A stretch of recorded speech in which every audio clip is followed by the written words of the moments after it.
2 matchs réussis, une avalanche de buts, en plus des victoires qui ne laissent pas indifférents les autres pays. Pour autant, l'équipe de France fait-elle peur à la planète foot? Jérémy Pelletier, François Xuppi et Rodolphe Massé. Réponse.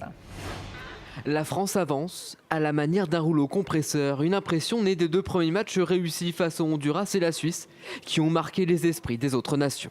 C'est une équipe qui, au départ, ne donnait pas grande impression, même si elle a marqué beaucoup de buts lors des matchs amicaux. Mais là, Didier Deschamps est en train de montrer du bon travail. Sur les premiers matchs, c'est celle qui a impressionné. Vous ne marquez pas 8 buts par hasard et je reste persuadé que c'est une équipe qui peut faire mal.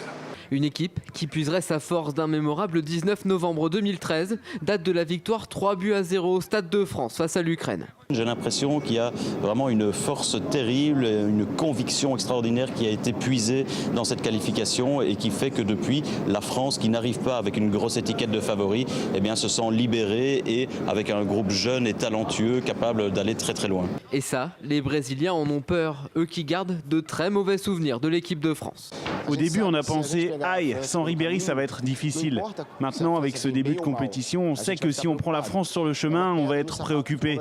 Surtout avec ce qui s'est passé en 86, 98 et 2006. Ça reste un caillou dans la chaussure du football brésilien.